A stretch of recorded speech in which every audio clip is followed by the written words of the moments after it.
तो जो ये कल के जो दक्षिण राज्यों के उपरांत जो भारत में मुगल साम्राज्य की स्थापना हुई और प्रारंभिक मुगल शासक कौन था और ये कार्यकाल कितने समय तक रहा, इस संबंध में आज से चर्चा करनी है। 1526 ईस्वी से लेकर के 1556 ईस्वी तक का जो कार्यकाल था ये मुगल शासन काल था। अब ये मुगल कैसे हमारे यहाँ आए, इस संबंध में चर्चा करनी है। सबसे पहली बात तो ये थी कि जो दिल्ली की जो सल्तनत शक्ति थी वो धीरे धीरे क्या हो गई, कमज़ोर हो गई। और उस कमज़ोर होने की वजह का परिणाम ये था कि जो भारत जो राजनीतिक एकता जो थी भारत की वो छिन्न भिन्न हो गई, नष्ट हो गई। और उस राजनीतिक एकता के छिन्न भिन्न होने के उपरांत अनेक राज्यों का क्या हो गया, उदय हो गया। अनेक राज्य उदय हो गया। जब सुल्तान ने अपना नियंत्रण नहीं रख पाया तो लोगों ने क्या किया, जो उस राज्य की देखभाल करने के लिए नियुक्त किए गए थे उन्हीं लोगों ने क्या किया, विद्रोह कर दिया। किसके खिलाफ, राजा के खिलाफ, और अपने राज्यों को स्वतंत्र राज्य घोषित करके वहाँ की शासन व्यवस्था को संभाल लिया। तो इस प्रकार धीरे धीरे बहुत सारे छोटे राज्य बन गए।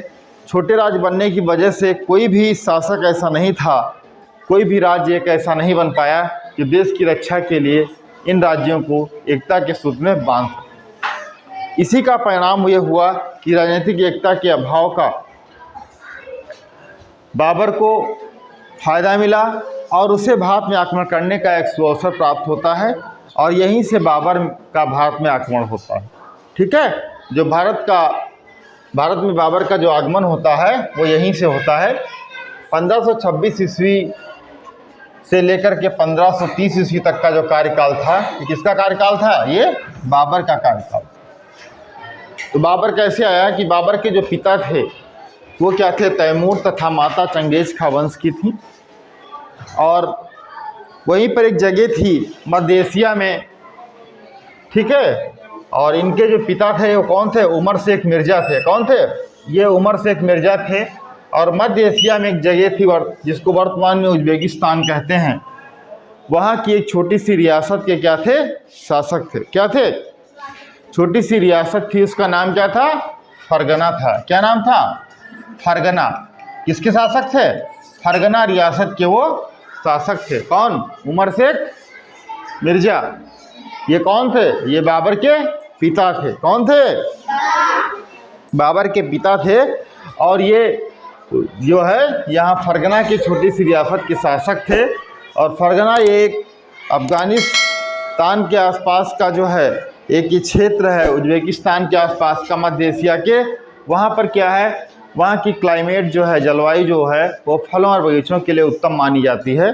जब इनकी मृत्यु हो जाती है, किसकी, उमर शेख मिर्ज़ा की, यानी बाबर के पिता की जब मृत्यु हो जाती है तो क्या करता है, उस समय शासक किसको बनाया गया, बाबर बना। कौन बना, अपने पिता की मृत्यु होने के बाद बाबर वहाँ का शासक बनता है। और जब बाबर वहाँ का शासक बनता है, सिंहासन पर बैठता है, तो उस समय जो बाबर की उम्र है वो कितनी होती है, 11 वर्ष होती है। लगभग 11 वर्ष का था जब इसने सिंहासन को संभाला है। आप लोगों से क्या था, बड़ा नहीं था, आप लोगों से छोटा ही होगा। ठीक है, 11 वर्ष की अवस्था में वो राजा बन गया था, सिंहासन पर बैठ गया था। और फिर उसने क्या किया, उसके पूर्वज थे। और जब 11 वर्ष की अवस्था में यहाँ पे बैठेगा तो सीधी सी बात है कि इतना तो है ना, जिसको बहुत सारी राज्य को चलाने के लिए बहुत सारी कठिनाई, बहुत सारी समस्याएं हुई। उन समस्याओं का उसने क्या किया, सामना किया। उन समस्याओं से उसने संघर्ष किया। और उसके जो पूर्वज थे, जो हमने आपको बताया है, यहाँ उसके पिता कहाँ के थे, तैमूर के थे। कहाँ थे, तैमूर के थे उसके पिता। तो तैमूर राज्य जो समरकंद था उसको भी बाबर क्या करना चाहता था, जीतना चाहता। किसको जिताया था, समरकंद को। किसको जीतना चाहता था, समरकंद को भी ये जीतना चाहता था। कौन, बाबर। तो उसने क्या किया, काबुल पर अपना अधिकार जमाया। सबसे पहले क्या किया उसने, काबुल के ऊपर अपना अधिकार किया। और वहीं से अधिकार करने के बाद वो भारत की ओर आकर्षित हुआ। कहाँ की ओर आकर्षित हुआ, भारत की ओर। अब उसने सोचा कि हमने यहाँ तो अधिकार कर ही लिया है, अब यहाँ से हम कहाँ चलते हैं, भारत की ओर चलते हैं, भारत पे आक्रमण करते हैं। ये यहाँ से इसका ये क्षेत्र था, तो यहाँ से इसने सोचा कि हम चलेंगे भारत की तरफ और भारत के ऊपर क्या करेंगे, आक्रमण करेंगे। लेकिन इब्राहिम लोदी था उस समय शासक था यहाँ का। इब्राहिम लोदी के जो विरोधी थे, ठीक है, तो अपने विरोधियों को, इब्राहिम लोदी बाबर के विरोधी जो थे, उन्होंने क्या किया, बाबर की सहायता की और सहायता करके अपना स्वतंत्र साम्राज्य स्थापित करना चाहते थे, ठीक है। लेकिन उधर क्या था, बाबर स्वयं भारत के ऊपर अपना अधिकार करना चाह रहा था। बाबर चाह रहा था कि हम खुद भारत के ऊपर अपना अधिकार करें। उसने क्या किया, अपनी सेना को अधिकार करने के लिए लड़ाई करनी पड़ेगी, नहीं करनी पड़ेगी, तो लड़ाई जब करनी पड़ेगी तो उसने क्या किया, अपनी सेना को सुसज्जित किया, अपने तोपखाने को सुसज्जित किया, ठीक है, अपनी सेना को प्रशिक्षित किया। और इसी समय क्या हुआ, एक पंजाब के गवर्नर जनरल थे जिनका नाम था दौलत खां लोधी। क्या नाम था, ये कहाँ के गवर्नर जनरल थे, पंजाब के। अब भारत में आप देखेंगे पंजाब को तो आपकी समझ में आ जाएगा कि बाबर कहाँ से भारत में घुसा था, क्योंकि ये वाला जो क्षेत्र बाबर का है, यहाँ से अफ़गानिस्तान, काबुल, पाकिस्तान के जो क्षेत्र का क्षेत्र उधर साइड का है, वो वहीं से भारत के अंदर एंट्री करता है। और उधर पंजाब दिल्ली से सटा हुआ क्षेत्र है कि नहीं है। तो वहाँ का जो गवर्नर था उस समय दौलत खां लोधी था, और उसने, ये पंजाब का गवर्नर था, और इसने बाबर को भारत पर आक्रमण करने के लिए आमंत्रित किया कि दिल्ली पे आइए और आक्रमण आप करिए। यहीं से बाबर जो है आक्रमण करने के लिए आता है। तो यहाँ पर शुरुआत होती है, सबसे पहले पानीपत का प्रथम युद्ध होता है।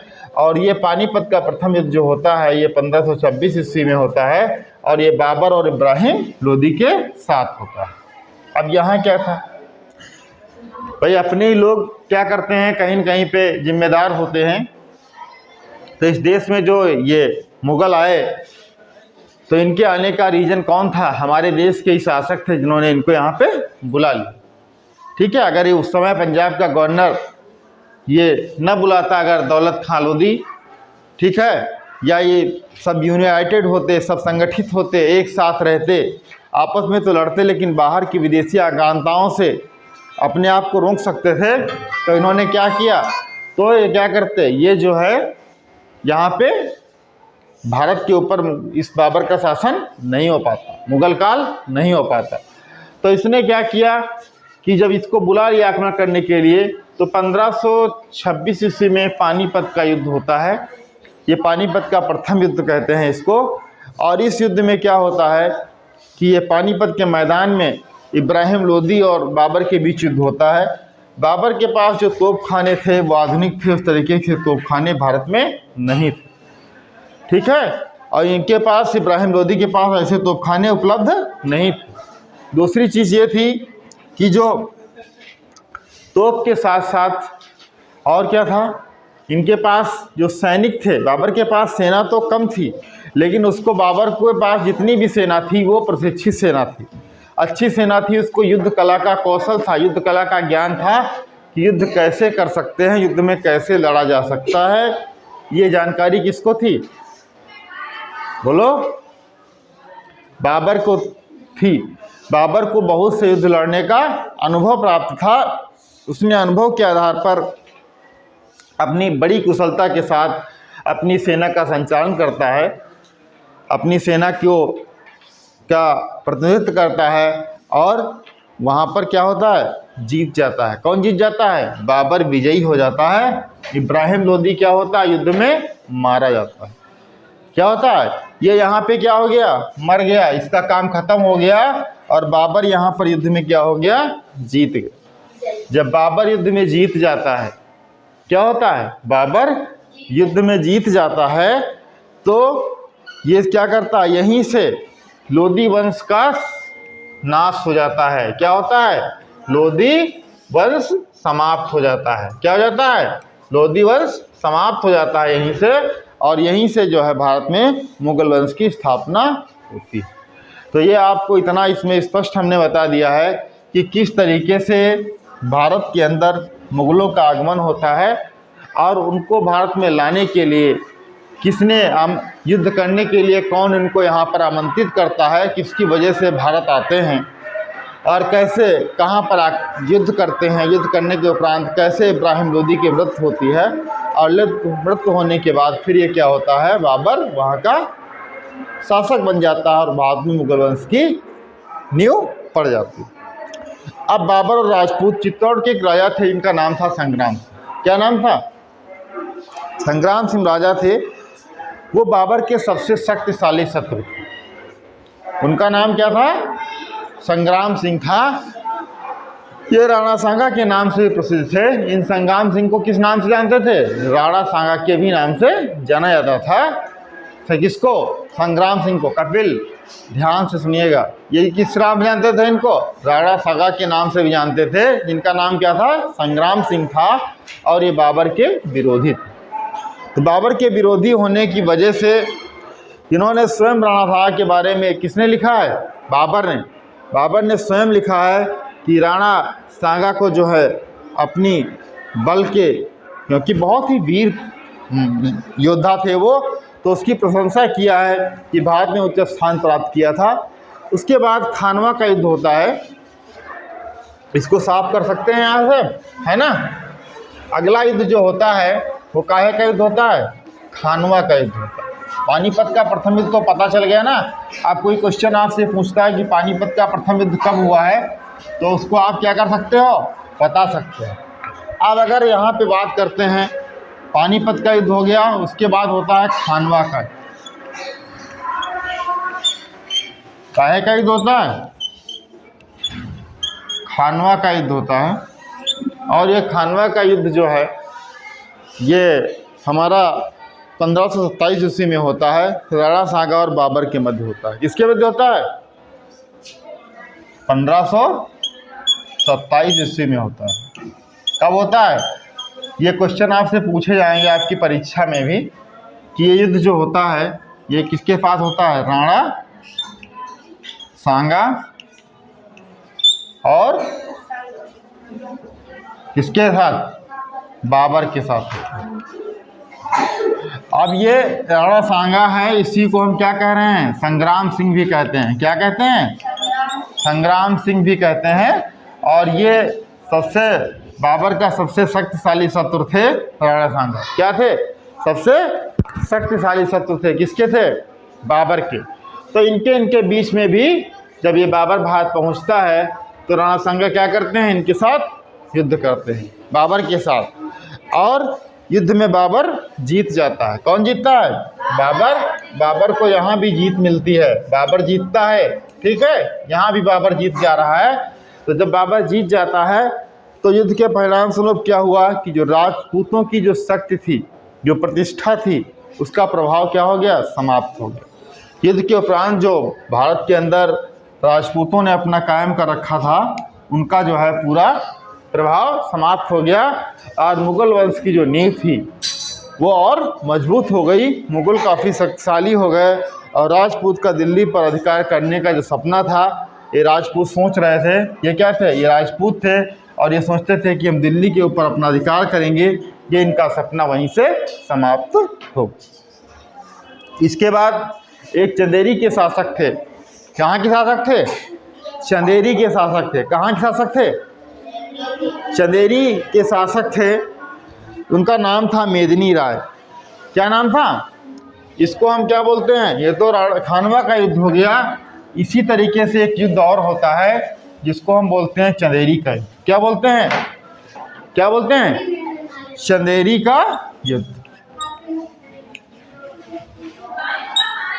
अभी तुम लोगों से पूछेंगे इसको क्या बोलते हैं? चंदेरी का युद्ध बोलते हैं, ठीक है? अगर इसको ध्यान से नहीं सुनोगे ना तो ये कुछ नहीं बता पाओगे, इसलिए इसको ध्यान से सुनिएगा क्योंकि आपसे पूछेंगे। तो ये चंदेरी का युद्ध होता है। पानीपत का युद्ध हो गया, खानवा का युद्ध हो गया। पानीपत का युद्ध इब्राहिम लोदी के बीच, बाबर के बीच हुआ। और इसी युद्ध से जो है इब्राहिम लोदी को मार दिया गया युद्ध में। और मारने के बाद में मुगल वंश की नींव पड़ गई। उसके बाद फिर जो राणा सांगा थे, जिनको संग्राम सिंह कहते थे, वो बाबर के बहुत शक्तिशाली विरोधी शत्रुओं में थे। उनके बीच युद्ध होता है और उनके युद्ध में भी उनको भी युद्ध में हार जाते हैं, बंदी बना ले जाते हैं या मारे जाते हैं, जो कुछ भी हो, उसको मारने के बाद, इसके युद्ध के हारने के बाद राजपूतों का जो वर्चस्व था भारत के अंदर वो ख़त्म हो जाता है और मुग़ल वंश और अधिक मजबूत हो जाता है। और दिल्ली पर जो राजपूतों का सपना था कि हम शासन करेंगे, क्योंकि दिल्ली हमेशा चर्चा का बिंदु रहा है, दिल्ली पे शासन हुआ है, दिल्ली से पूरे देश के अंदर जो है लोगों ने अपना प्रभुत्व कायम किया है, तो वो जो उनका सपना था वो क्या हो जाता है, अधूरा रह जाता है। इसके बाद खानवा का युद्ध हो गया युद्ध। इसके बाद चंदेरी का युद्ध होता है और ये चंदेरी का युद्ध होता है 1528 ईस्वी। कोई बहुत कठिन नहीं है, 1526, 1527 और 1528 कंटिन्यू डेटे हैं, इनको आपको याद करना है। वहाँ के एक राजा थे जिनका नाम था मेदिनी राय। क्या नाम था? मेदिनी राय था। और अफगान सरदारों को घाघरा के युद्ध में पराजित करके मुग़ल साम्राज्य को बाबर ने क्या किया, यहाँ चंदेरी के शासक और अफगान सरदारों को इनको पराजित कर दिया। कब? 1528 में और 1529 में एक युद्ध लड़ते हैं, घाघरा का युद्ध। ये सब क्रम से हैं, डेट याद कर लीजिएगा। घाघरा का युद्ध होता है जो ये बाबर का किसके बीच होता है? 1529 ईस्वी में होता है, हैं? ये कब होता है? अफगानों के साथ होता है। किसके साथ होता है? अफगान जो सरदार थे उनके साथ युद्ध होता है और उस युद्ध में सबको पराजित करके बाबर क्या करता है, मुग़ल साम्राज्य को और अधिक मजबूत बनाता है। तो ये था बाबर का भारत में आगमन का इतिहास, कि किस तरीके से भारत के अंदर आया और कौन कौन से युद्ध लड़े और युद्ध लड़ने के बाद किस तरीके से उसने भारत में मुग़ल वंश की नींव को और अधिक मजबूत किया और भारत में उसने शासन किया। यहाँ तक की चीज़ तुम्हें समझ में आ गई होगी। इसके बाद जब नेक्स्ट डे हम आपको पढ़ाएंगे तो पढ़ाएंगे बाबर का चरित्र क्या था, किस प्रकार का शासक था, कैसे वो शासन करता था, क्या उसका चरित्र था, इस संबंध में चर्चा करेंगे। ठीक है, आज इतना ही रहेगा। बस इसको जो है आपको याद करना है अच्छे तरीके से। समझ गए कि नहीं समझ गए? तो ये आप याद कर लीजिएगा कि मुग़ल काल